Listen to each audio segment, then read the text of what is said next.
우리가 요즘은 잘 안 보지만 예전에 좀 잘 즐겨보았던 집사부 일체에서 몇 달 전에 사부로 나왔던 분이 계십니다.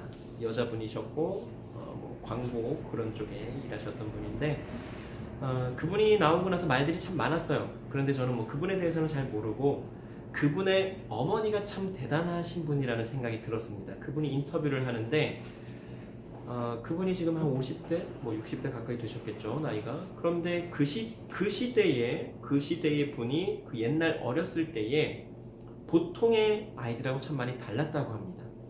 지금도 그렇지만 그 당시에는 다르다는 것이 틀린 것처럼 매우 이상하게 여겨졌던 시대였습니다.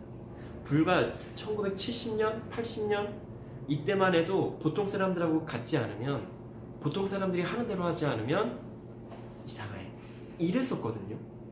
뭐 지금도 중국집에 가서 메뉴를 짜장면으로 통일해 라고 하시는 분들이 계실 수 있습니다. 그렇죠? 그러나 요즘에 만약에 그런 말을 한다면 어떤 소리 듣습니까? 꼰대. 물론 급하게 먹어야 되는 막 급박한 상황에서는 야, 짜장면으로 통일해서 빨리 먹고 빨리 일하자, 이럴 수 있어요. 그런데 그러한 상황이 아니라 그냥 보통의 점심 식사나 보통의 저녁 식사를 하러 갔는데 아이 뭘 그래 뭐 다른 거 뭘 시켜, 그냥 짜장면 시켜, 이러면 그런 소리를 듣는다라고 하는 것이죠. 어서와 한국은 처음이지라는 프로가 있어요. 우리가 굉장히 좋아하는 프로인데 이 프로에서도 제가 뭐 몇 주 전에 본 그 친구들 보면 아마 미국 친구였을 거예요. 그 외 농구 선수였던 그 친구들이 이제 와서 식사하는 자리나 뭐 커피를 마시러 가는 자리에서 이제 주문을 하는 것을 제가 유심히 좀 봤어요. 좀 놀라웠어요. 저는 뭐가 놀라웠냐면 이제 식사를 하고 나서 뭐 커피를 한잔 하자고 이제 뭐 카페를 가거나 어디 뭐 커피 그 테이크아웃점에 가서 다 그냥 뭐 아메리카노 이런 거 시켜요. 근데 꼭 한 친구가 나는 커피 말고 뭐 무슨 주스 먹을래 이러는 거예요. 그 모습, 그러니까 그렇게 말을 하는데 그 모습이 그 친구들한테는 전혀 어색하지가 않은 거예요. 근데 보는 나는 되게 어색한 거예요. 왜냐하면 우리 같은 경우 보통 이제 커피 마시러 가자 그러면 다 대부분 통일이 돼요. 아메리카노, 뭐 아메리카노. 그러니까 그게 뭐 이상하다는 게 아니라 그냥 우리의 문화는 그냥 뭐 아메리카노, 그래 나도 아메리카노, 그냥 이렇게 그냥 따라간다는 거죠. 근데 그 친구는 계속 자신의 주장을 이야기하고 그러한 것을 전혀 이상하게 여기지 않고 뭐 그럼 당연하다는 듯이 뭐 아메리카노 2잔에 주스 하나 주세요, 이렇게 한다는 것.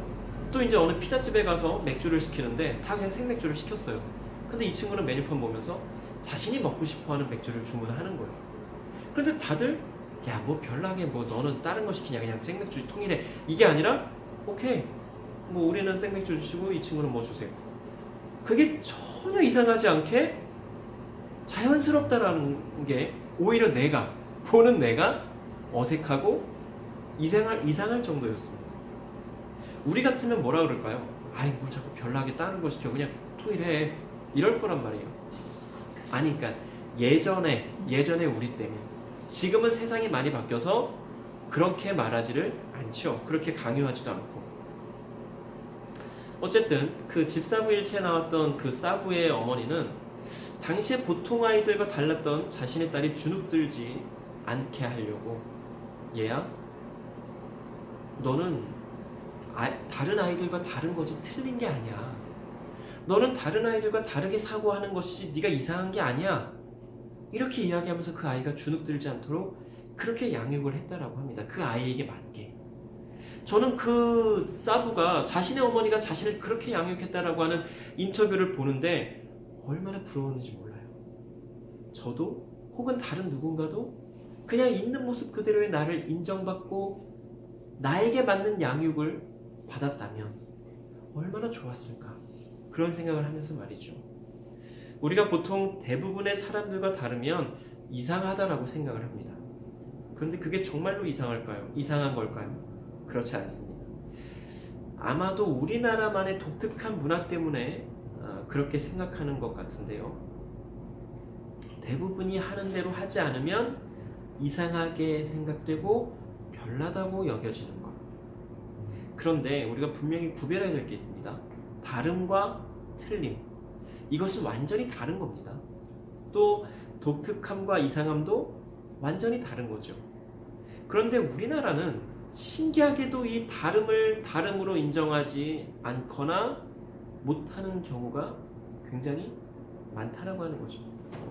대부분이 하는 대로 하지 않으면 이상하다고 하거나 별나다고 하거나 틀린 것이라고까지 하는 경우도 있습니다. 심한 경우에는. 그런데 정말로 그런 걸까요? 그렇지 않죠. 또 우리가 성경의 인물들을 보면서, 그런데 신기한 거는 또 그래요. 성경의 인물들을 보면서는 막 그렇게 생각을 안 한다는 거예요. 우리가 한번 살펴볼게요. 성경의 인물들 중에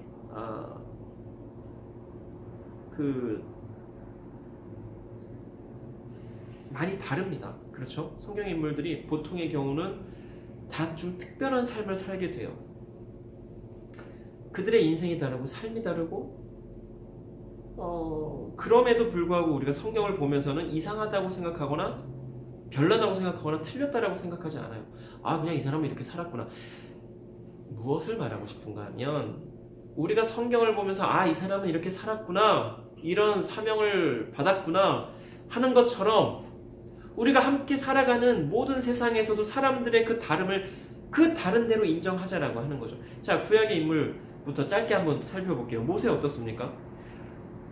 모세는 태어날 때부터 다르게 태어났어요. 그가 태어날 시점은 태어나는 남자아이들은 다 죽여라 하는 명령이 떨어진 시대예요. 그래서 이 모세가 태어날 때 어떻게 돼요? 갈대상자에 이렇게 해서 나일강에 떠내보내요. 하나님의 뜻이면 살 것이고 아니면 죽을 거다 이러면서 아무튼. 그런데 뭐 운이 좋다고 해야 될까요? 하나님의 은혜, 하나님의 인도하시는 대로, 뭐 계획하신 대로 바로의 그 왕, 그러니까 애굽의 왕 바로의 딸이 나일강에서 목욕하다가 바구니를 발견했는데 너무나 예쁜 아기가 들어있는 것을 보고서 자신의 양자를 이제 삼습니다. 그래서 왕궁에서 살아요. 이 모세는 태어날 때부터 아주 다른 삶을 살았던 거예요. 또 기드온은 어때요? 사사기 6장에 보면 이스라엘이 하나님 앞에 악을 행하였으므로 하나님께서 7년 동안 이스라엘을 미디안의 손에 넘겨주셨고, 농사를 지으려고 파종한 때면 그 토지 소산을 멸해서 이스라엘 가운데 먹을 것이 없도록 남겨두지 않았고 양이나 소나 나귀도 남기지 않았다라고 합니다. 이런 때에 기드온은 어떻게 했냐? 밀을 포도주 틀에서 타작했다라고 합니다. 포도주를 만드는 그 틀에서 밀을 타작한 거예요. 몰래. 들키면 어떻게 돼요? 죽는 거예요. 그런 기드온에게 하나님께서 미션을 주시죠. 어떤 미션? 아버지에게 있는 우상 바알의 제단을 헐고 아세라상을 찍고 그 아세라상 찍은 그 나무를 가지고 하나님을 위하여 규례대로 제단을 쌓고 그 나무로 번제를 드리라고 하나님께서 미션을 주신 거예요. 미션? 임파서블입니다. 사실은. 그렇죠. 불가능한 미션이에요. 그런데 기드온이 어떻게 해요? 해내지요. 그리고 또 우리가 잘 아는 대로 기드온과 300용사라고 하는 엄청난 일을 또 벌이게 됩니다. 이 300명의 소수정의 인원으로 13만 5천 명과 상대해서 이기게 되는 전쟁, 그런 전쟁을 또 이제 하는데, 그 승리를 할 때에, 그 전쟁을 나갈 때에 기드온과 그 300명의 용사들이 들고 있었던 게 뭐예요? 양손에, 한 손에는 나팔, 한 손에는 빈 항아리고 그 항아리 안에는 횃불이 들어있었어요. 그들이 든 것은 창과 칼 뭐 이런 방패가 아니에요. 나팔하고 빈 항아리에 횃불이에요. 처음에 이 13만 5천 명을 맞이해서 전쟁 나갈 때 몇 명이 모였었는 줄 알아요? 3만 2천 명이 모였어요. 그러면 13만 5천 대 3만 2천이면 몇 대 몇이에요? 4대 1이에요. 내가 싸움을 좀 잘하거나 어떻게 버티면 4명은 어떻게 해결하면 되는 거예요. 그런데 하나님께서 그게 많다고 줄여라 해서 결국에는 300명만 남겨놨어요. 그러면은 13만 5천 대 300명은 몇 대 몇인 줄 알아요? 450대 1이에요. 생각해봐요. 450명 대 나 혼자라고. 내가 상대해야 될 사람이 450명이에요. 아니 3만 2천 명일 때는 그래도 4명만 있었어요. 그럼 어떻게든 해보겠다라는 생각이 들까요? 안 들까요? 들 수 있어요. 그런데 갑자기 확 많아졌어. 40명도 아니고 450명. 마음이 어떨까요? 완전히 쫄리죠. 심장이 요즘 말로는 완전 쫄깃쫄깃해지는 상황이에요. 그런데도 이들이 하나님만 의지해서 나아갑니다. 그리고 어떻게 돼요? 승리하게 되죠. 또 삼손은 어떻습니까? 사사기 13장에 보면 이스라엘이 하나님 앞에 악을 행하였으므로 하나님께서 블레셋 사람의 손에 40년 동안 40년 동안 이스라엘을 넘겼다라고 하는 거예요. 그러니까 블레셋에 40년 동안 통치받으면서 괴롭힘을 굉장히 당한 거예요. 그때 하나님께서 이스라엘을 구원하시려고 삼손을 사사로 세우시고 그에게 사자를 죽일 수 있을 만큼 맨손으로 어린 양을 찢듯이 사자를 찢을 수 있을 만큼, 그러니까 그거보다 훨씬 큰 힘이죠. 세고 그런 힘을 주셨어요. 그리고 사실 삼손은 태어나기 전부터 나시린으로 부름을 받아서 태어납니다. 나시린의 그 규례는 몇 가지가 있어요. 뭐 머리를 자르면 안 되고, 독주나 포도주를 마시면 안 되고, 죽은 사람이나 동물 이런 거 만지면 안 되는 거예요. 그런 몇 가지의 제한을 둔 그런 사람을 나시린이라고 하는데, 어쨌든 삼손은 나시린으로 부름받고 그렇게 이스라엘을 위해서 사사로 부름을 받았습니다. 또 룻은 어때요? 룻은 이방 여인이에요.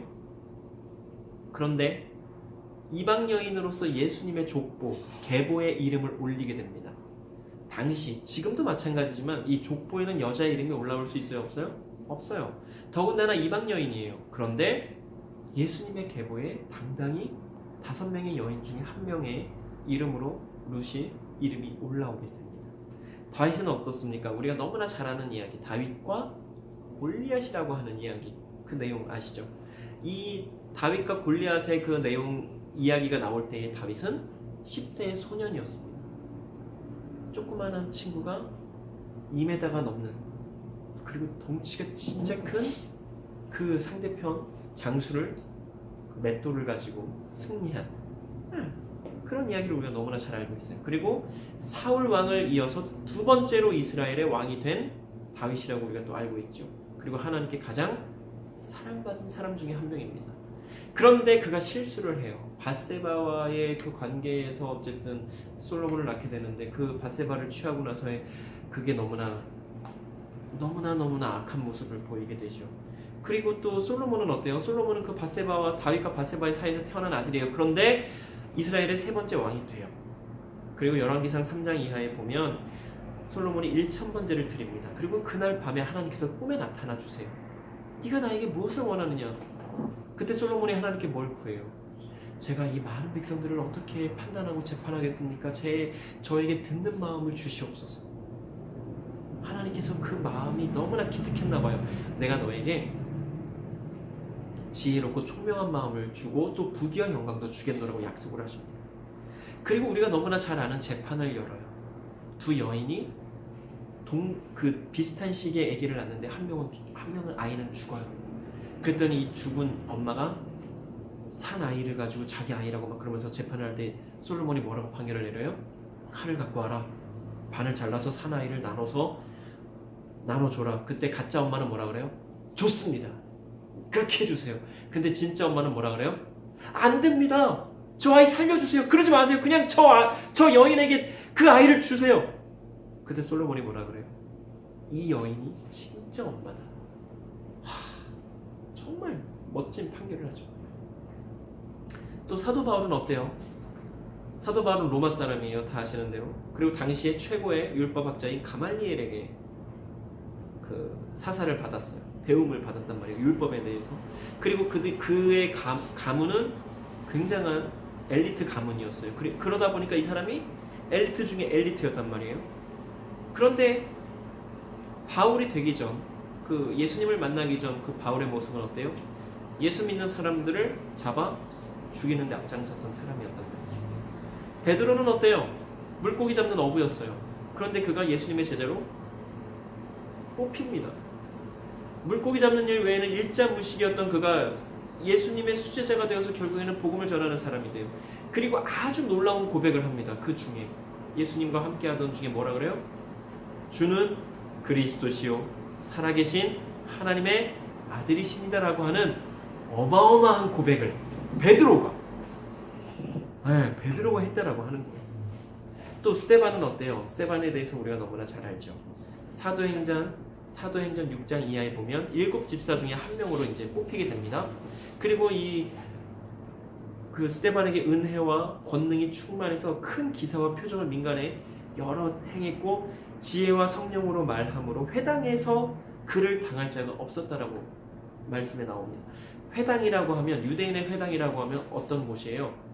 유대교를 믿는, 그러니까 율법과 관련돼서, 그러니까 예수님을 믿는 사람들이 아니고 율법적으로 하나님을 믿는 사람들이 회당에서 모여서 율법을 논하고 하는 곳에서 이 스데반이라고 하는 사람을 당하지를 못하는 거예요. 그랬더니 사람들이 이제 야학이 올랐어요. 그래서 어떻게 해요? 사람들을 매수합니다. 야, 저 사람에 대해서 거짓 증거를 좀 해. 저거 안 되겠어. 죽여버려야지. 그렇게 해서 이제 스데반을 죽이려고 하는 거예요. 그때 스데반이 천사와 같은 얼굴을 하고 아주 귀한 설교를 했는데 그 내용은 이제 사도행전 7장에 나와요. 그리고 스데반은 결국 어떻게 돼요? 돌에 맞아 죽게 되죠. 세례 요한은 어떻습니까? 예수님의 사촌이에요. 그렇죠? 예수님이 태어나기 한 6개월 전부터 태어나서 예수님이 가실 그 길을 미리 예비하는 사람으로 세움을 받고 그 일을 하게 됩니다. 그런데 그는 뭐 그것뿐만이 아니라 먹고 입는 것부터가 달랐어요. 뭘 입었어요? 낙타 털옷을 입고 헐에 가죽띠를 띄었어요. 그리고 음식은 뭐였어요? 메뚜기, 석청. 어우, 생각만 해도 그렇죠. 메뚜기 먹어봤어요? 저도 한번 먹어봤는데 난 못 먹겠더라고. 뭐 맛있다 그러는데 나는 맛없어요. 그런데 세례요한이 먹은 게 메뚜기와 석청이에요. 그러면서 그는 계속해서 복음이신 예수님을 미리 전했다라고 하는. 반면에 조금 이상한 사람들도 있어요. 다는 언급 못하겠지만 대표적으로 아담과 하와의 아들인 가인. 참 이상한 사람이에요. 또 이스라엘의 첫 번째 왕으로 세움을 받은 사울 왕. 너무나 이상한 사람이에요. 그리고 예수님의 12제자 중에 한 명인 가룟 유다. 너무나 안타까운 이상한 사람이란 말이죠. 그런데 노아를 한번 생각해 봅시다. 오늘 우리가 말씀에서 읽은 노아. 당시 세상이 보기에 이 노아는 참 이상한 사람이었을 것입니다. 그러나 하나님 보시기에는 전혀 문제가 없는 사람이었죠. 우리가 이 세상을 살면서 우리의 삶을 세상의 관점으로 보지 말고 하나님의 관점으로 봐야 할 것입니다. 어떻습니까? 지금까지 살펴본 성경의 인물들을 보면 모두가 다 다르지요. 그리고 독특해요. 그리고 특별하기까지 해요. 보통의 사람들과는 아주 다른 삶을 살았다라고 하는 것입니다. 그들이 그렇게 살았던 것은 하나님께서 그렇게 인도하셨기 때문이기도 하고 그들이 하나님의 그 인도하심에 순종했기 때문에 그렇기도 합니다. 다른 이유가 없어요. 나는 어떻습니까? 우리는 어때요? 하나님께서 인도하시는 대로 살고 있고 가고 있습니까? 아니면 세상의 대부분이 원하는 대로 대부분이 살고 있는 대로 그렇게 살아가고 또 뭐 하고 있습니까? 그리스도인의 삶은 사실은 세상의 보통의 사람들과는 다르다고 하겠습니다. 다르잖아요. 주일날 우리는 보통 일요일이라고 표현도 안 해요. 주일이라고 그래요. 그리고 보통의 사람들이 일요일날 쉴 때 우리는 뭐예요? 예배드려요. 하나님을 찬양해요. 어떤 사람들은 주일날 예배를 안 드리면 큰일 나는 줄 알아요. 물론 예배 드려야죠. 근데 예배 못 드린다고 큰일 나지는 않아요. 그리고 예배를 꼭 어떤 형식에 의해서 꼭 그렇게만 드려야 되는 것도 아니에요. 어쨌든 이렇게 그리스도인의 삶은 세상의 다른 사람들과는 또 다르고 어떻게 보면 독특하기도 하고 특별하기까지도 합니다. 세상 사람들이 보기에는 우리의 삶이 좀 이상해 보일 거예요. 그런데 하나님께서 우리의 삶을 보시면 이상하다고 하지 않으실 겁니다. 노아를 보세요. 그가 한 일은 잘 모르겠어요. 우리가 읽은 말씀 앞에 노아에 대해서는 이렇게 나와요. 500세에 세 아들을 낳았어요. 셈과 함과 야벳을 낳았고 100년 동안 방주를 지은 게 다예요. 그리고 노아가 살던 시대에 우리가 말씀에서도 읽었지만 굉장히 타락하고 죄악이 가득한 사람들이 생각하는 모든 것이 다 악하다고 6장 5절에 그렇게 또 나와요. 그 이하에. 그러한 때에 노아는 어떤 사람이었어요? 하나님께 은혜를 입었다라고 말씀에 나옵니다. 그리고 하나님께서 그에 대해서 이렇게 말씀하세요. 노아는 의인이요 당대의 완전한 자며 하나님과 동행한 사람이었다라고. 와. 그런데 우리가 아는 대로 노아는 세상 사람들에게 조롱과 놀림을 받았어요. 왜요? 홍수가 비도 오지 않는데 큰 배를 만들고 있잖아요. 그것도 몇 년 동안? 100년 동안. 1년, 2년도 아니고 10년, 20년, 30년 계속 그것만 하고 있는 거예요. 그러니까 사람들이 볼 때 뭐라 그랬겠어요? 저 미친놈 저거 뭐 하는 짓이야. 하늘을 봐. 어디 비가 그렇게 오게 생겼어? 근데 저 인간 뭐 하는 거야? 세상 사람들 이렇게 정말 조롱하고 악하게 그를 대했단 말이에요. 그런데 노아는 어떻게 했어요? 하나님께서 하라고 하시는 대로 순종하며 그 놀림과 조롱을 다 뒤로 하고 온몸으로 다 막으면서 그냥 하나님이 하라고 하시는 대로 했다라고 하는 것이죠. 노아가 방주를 정확하게 몇 년 동안 지었는지는 모르겠어요. 뭐 120년이다, 100년이다, 뭐 몇십 년이다, 뭐 이런 얘기가 있는데 그냥 100년으로 봅시다 우리가. 500세 아들 낳고 600세가 될 때에 홍수가 일어났거든요. 그러면 그냥 일단 100년 동안 뭐 정확히는 모르지만 100년 동안 노아 그 방주를 이렇게 만들었구나 하고 생각을 하시면 되겠어요. 자, 봅시다. 노아가 하나님의 말씀대로 살았어요. 세상 사람들의 말대로 했다면 노아는 방주를 만들면 안 되는 거였어요. 하지만 노아는 하나님의 말씀대로 방주를 만들었단 말이죠. 하나님의 법, 하나님의 말씀, 이것이 과연 세상의 법과 세상이 말하는 것과 대치된다라고 생각하십니까? 싸움을 일으키는 거예요? 그렇지 않아요. 하나님의 법과 말씀은 세상의 법과 그 말들을 뛰어넘고 세상의 법과 세상의 말들을 다 품습니다. 그러니까 세상이 이만하다 그러면 하나님은 이만한 거예요. 그러니까 뭐 하나님을 제한할 수 없겠지만 우리가 그냥 상상을 하잖아요. 그러니까 모든 하나님의 말씀과 하나님의 법은 세상의 그 어떤 뛰어나고 큰 대단한 말, 대단한 법조차도 다 품는다라고 하는 거예요. 하나님의 법이 세상의 법 안에 있는 것이 아니라 세상의 법을 하나님의 법이 품고 있다라고 하는 것이죠. 그리고 흔히들 어떤 사람들은 하나님의 법과 하나님의 말씀을 따르게 되면 세상의 법과 세상의 말을 어겨야 되는 것이 아닌가 하는 생각을 하는 사람들도 있을 거예요. 그런데 정말로 그럴까요? 그렇지 않다라고 하는 거예요. 예수님께서 뭐라고 말씀하셨어요? 가이사의 것은 가이사에게, 하나님의 것은 하나님께 드리라고 말씀하셨어요. 가이사의 것도 하나님께 드려라 이렇게 말씀하지 않으셨다라고 하는 거죠. 이것 하나만으로도 분명히 하나님의 법과 세상의 법을 잘 지키라고 강조하고 있음을 우리가 알 수가 있습니다. 왜요? 당시의 사람들이 하나님의 법을 지킨다는 미명하에 세상의 법을 지키지 않았거든요. 왜 우리가 저 로마에 세금을 내야 되냐 그러고 세금을 다 삥땅 쳤거든요. 그런데 예수님께서 뭐라고 말씀하셨어요? 세금 내. 세상의 법이 그렇다면 세상의 법을 지켜야지. 너희들이 그리스도인이냐? 그렇다면 그리스도인으로서 하나님의 법도 세상의 법도 잘 지켜라라고 예수님께서 그렇게 말씀하셨다라고 하는 거예요. 지금은 어떻습니까? 지금 내가 하나님의 사람이라고 하는데 하나님의 법은 뭐 당연하거니와 세상의 법을 잘 지키고 있습니까? 우리가 생각을 해봐야 된다라고 하는 거예요. 세상의 법을 지키는 것이 하나님의 법을 어기는 것은 아닙니다. 하나님의 법을 지킨다는 것이 세상의 법을 어기는 것도 아니고 말이죠. 두 법을 다 잘 지키게 되면 어떻게 되느냐? 오히려 존경받게 됩니다. 세상에게도 하나님의 사람들에게도. 우리가 이러한 것들을 잘 분별해야 될 것입니다. 그리고 가장 중요한 것은 하나님의 부르심대로 사셨던, 보통의 사람들과 다르고 독특하고 특별한 삶을 사셨던 예수님처럼 우리도 살아야 하겠다라고 하는 것입니다. 그리스도인이라고 하는 우리는 하나님께서 원하시는 대로, 하나님께서 말씀하시는 대로, 하나님께서 인도하시는 대로 세상과는 조금 다르게, 세상과는 조금 독특하게, 세상과는 조금 특별하게 그렇게 살아야 할 것입니다. 그렇게 살고 있습니까? 기도 드리시겠습니다.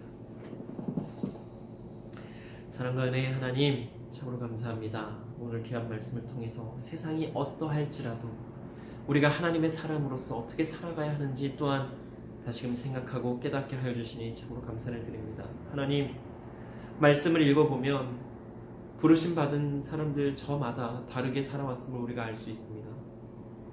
그러한 말씀을 통해서 지금 이 시대를 살아가고 있는 우리 또한 하나님께 각자가 다 다르게 부르심을 받았구나 하고 깨닫게 하여 주시고, 내가 그 부르심대로 살겠노라고 고백하며 나아가는 우리 모두가 되게 하여 주시옵소서. 하나님, 세상이 조롱할지라도, 다른 누가 알아주지 않을지라도 하나님께서 알아주시고, 하나님께서 인도하여 주시고, 하나님께서 함께 하여 주시니 우리가 그 길을 갈 수 있는 것입니다. 하나님, 그러한 하나님만을 바라보며 하나님만을 의지하며 나아가는 우리가 되게 하여 주시옵소서. 모든 것을 하나님께 온전히 부탁드립니다. 우리의 마음을 주장하여 주시고 붙잡아 주시옵소서. 감사드리며 예수님 이름으로